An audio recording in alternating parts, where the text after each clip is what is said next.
तो ये मेरा लास्ट पेपर था। आई am so happy today. And आज मैं जो नया कुछ पढ़ा, मैं तो एक बुक पढ़ रही थी, आई थिंक वो भी मैं आज पढ़ूंगी। And I am so happy, मैं आज अपनी फेवरेट बुक्स पढ़ूंगी। ये जो सिलेबस कैरिकुलम में आता है, इसके बगैर कुछ मौका आएगा कुछ पढ़ने को।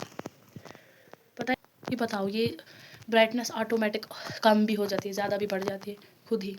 तो आज मैंने कंप्लीट किया अपना फिजिकल एजुकेशन का पेपर। अब प्रैक्टिकल का भी है, तो अभी थोड़ा सा हल्का फील।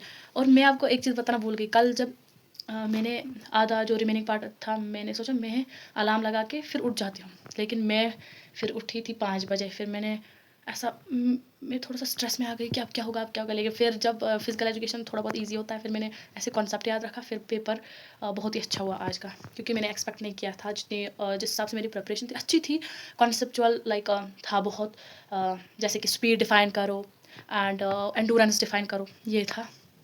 और बहुत ही अच्छा पेपर हुआ आज। आई am so lucky, I think so. इस बार लक जो है, मैं हमेशा कहती हूँ कि मेरा ही किस्मत है, मेरा ही किस्मत, लेकिन आज जो है ना, मेरा किस्मत सच में मेरा साथ दे रहा है अभी। क्योंकि मैं जो एक्सपेक्ट नहीं करती वही हो जाता है।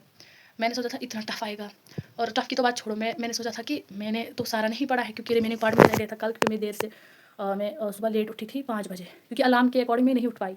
इसलिए मैंने सोचा था कि आज का पेपर पता नहीं कैसा होगा, लेकिन बहुत ही अच्छा हुआ माशाल्लाह, अल्हम्दुलिल्लाह अगेन।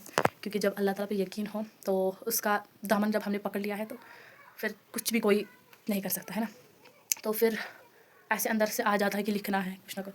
एंड मैंने बार बार कहा है कि जिसको कॉन्सेप्ट ये जो कॉन्सेप्ट क्लियर होगा वो सेफ़ है एग्ज़ाम में। तो इसीलिए फ़ायदा तो यही है, क्योंकि कॉन्सेप्ट क्लियर करा था मैंने।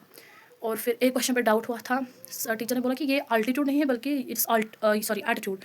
मैंने कहा सर को कि एटीट्यूड कैसे हो सकता है? फिर उसने कहा हाँ हाँ एटीट्यूड है। फिर से कैसे कि स्पोर्ट्स परफॉर्मेंस पे इफेक्ट करता है नेगेटिवली, क्योंकि वहाँ पर शॉर्ट सा ब्रेथ फेस करते हैं स्पोर्ट्स पर्सन, कभी कभार तो हीट स्ट्रोक्स भी आ जाते हैं। तो मैंने बहुत कुछ लिखा, and I am proud of my self.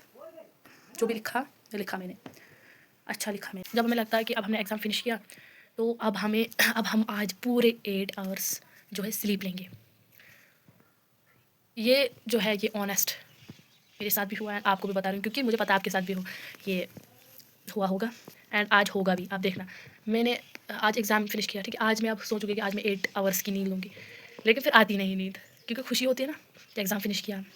फिर आज मुझे ये जो स्क्रीन टाइम ज़्यादा होगा, क्योंकि मेरा ड्यूरिंग एग्ज़ाम, जब से एग्ज़ाम स्टार्ट हुआ, मेरा यही रहता है 2 आवर्स मैक्सिमम, यही रहता है स्क्रीन टाइम। क्योंकि ओबियसली देखता ही नहीं है कोई, एंड जो डेटा सारा जाता था वो जाता था, क्योंकि वीडियोज़ रिकॉर्ड फिर अपलोड करना होता। तो आज स्क्रीन टाइमिंग अच्छी खासी रहेगी मेरी। एंड मैं बता रही हूँ आपको, ये आप भी इसको एक्सपीरियंस करोगे कि आज नींद नहीं आएगी, जबकि आप सोना चाहते हो। अब जो ये साइकिल बन चुका है, इसीलिए इसको थोड़ा टाइम लगेगा अब वापस। मैं तो कहती हूँ अब इसको मेंटेन रखो, रेगुलर रखो, क्योंकि अब किसी हमारी तरह तो सब नहीं है, सभी को अब बहुत बहुत बड़े नीट जैसे एग्जामिनेशन प्रिपेयर करने हैं, राइट। तो वो क्या करेंगे, इसी जो नीट प्रिपेयर कर रहे हैं अभी, जिन्होंने जस्ट फिजिकल एजुकेशन का पेपर जो है it was their last paper, and of course for everyone, मैं कह रही हूँ कि जिनका नीट जो नीट करना चाहते हैं, वो जो है यही साइकिल मेंटेन रखें। अभी मैं देखो क्या कर रही हूँ, आप सोच रहे हो कि अब ये रिलैक्स हो गई होगी, और स्क्रीन टाइमिंग जैसे मैंने बोला था, स्क्रीन टाइमिंग नहीं, स्क्रीन टाइमिंग, ये स्क्रीन टाइमिंग है मेरी, ये प्रैक्टिकल लिख रही हूँ मैं अभी। अभी हम जल्दी से इसको प्रैक्टिकल लिखेंगे और वापस करेंगे, और फिर इंशाल्लाह फिर हमें भी रिलैक्सेशन चाहिए, है ना। अब जो हम हैं, हम रिलैक्स होना चाहते हैं, अब हम भी आराम करना चाहते हैं। तो इसीलिए इसको अभी हम प्रैक्टिकल लिखेंगे, उसके बाद हम थोड़ा सा रेस्ट लेंगे, राइट।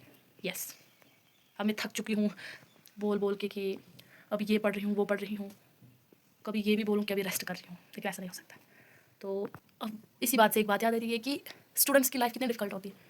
जब देखो पढ़ाई पढ़ाई पढ़ाई के अलावा कुछ नाम भी मतलब।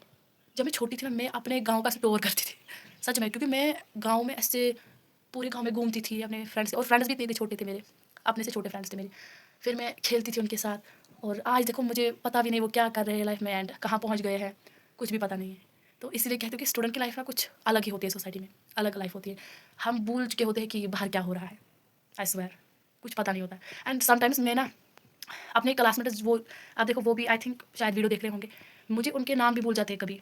मैं उनको बोलती हूँ क्या नाम था आपका, ऐसे, बट आई स्वेयर उनको लगता होगा कि she just it's all bullshit, but it's true dear friends, my dear classmates, it's true. मैं भूल जाती हूँ सबके नाम। अगर मैं खाना खाऊँ और मैं खाने में सपोज कि कल जो है क्या सब्जी में क्या था, और ये भी भूल जाती हूँ कि अगर मैं अभी हम यहाँ पर 1 बजे ही खाना खाते हैं, फिर मैं बोलती हूँ हमने खाया था, हाँ हमने वो सब्ज़ी खाई थी कल, फिर सब बोलते हैं मुझे घर में कि वो हमें 1 बजे खाया था। तो ऐसा हो जाता है मेरे साथ ये, क्योंकि ऐसा पढ़ने में जो है सारा फोकस एक ही चीज़ पे जाता है, फिर बाकी चीज़ों का पता नहीं रहता कौन किसका क्या नाम है, ये हो जाता है स्टूडेंट्स के साथ। और स्टूडेंट्स कोई आपको अप्रिशिएट करे या ना करे, मैं करती हूँ आपको अप्रिशिएट। जिसने भी मेहनत करी है मैं उनको अप्रिशिएट करती हूँ। हमने अपने स्लीप को सेक्रीफाइस किया सिर्फ अपने पेरेंट्स के लिए, उनके लिए नहीं कि खुद के लिए भी, है ना। तो खुद का करियर भी है, हमें उनके लिए तो हम क्या ही कर सकते हैं, बट फिर भी उनका ऐसे वो भी उनकी खुशी होगी जब हम अच्छे करियर में जो है डेवलप कर सकें, तो अच्छी बात है। सो मैं प्राउड करती हूँ वहाँ पर, क्योंकि लड़के भी बहुत आजकल अच्छी मेहनत करते हैं, बहुत इंप्रूव कर रहे हैं माशाल्लाह से, बहुत इंप्रूव। और अल्हम्दुलिल्लाह कि लड़कों को समझ आ चुका है अब कि अब पढ़ाई के अलावा कुछ भी नहीं है ना। क्योंकि ये जो लड़के पहले थे ये कहते थे कि स्टाइल मार लो, कपड़े शपड़े पहन लो, इससे मैं कूल दिखूंगा और इससे मैं अच्छा दिखूंगा। बट अब कहीं ना कहीं लड़कों को भी रियलाइज़ होने लगा है कि अब इससे कूल वूल दिखता कोई नहीं है। अब जो चीज़ जिससे कूल दिखना चाहे वो है अपने आप को प्रिपेयर करना किसी चीज़ के लिए और अपने एक स्टैंडर्ड प्रिपेयर करना, तो वो चीज़ है। अब जो लड़कों ने रियलाइज़ कर चुका है तो बहुत ही बड़ी बात है, बहुत ही अच्छी बात है। क्योंकि अब देखता है इंसान जब एग्जाम हाउस में देखते हैं लड़के से पढ़ रहे हैं, रिविजन कोई रिविजन कर रहा है, कोई उधर उधर, तो देखता है ऐसा जद्दोजहद, तो पता चलता है कि कहाँ क्या कुछ पहुँच चुका है। मैं अगर बातें कर बैठी तो फिर ये वीडियो जो है बहुत ही लंबा हो जाएगा, इसलिए मैं क्या करती हूँ पहले प्रैक्टिकल ही लिख लेती हूँ।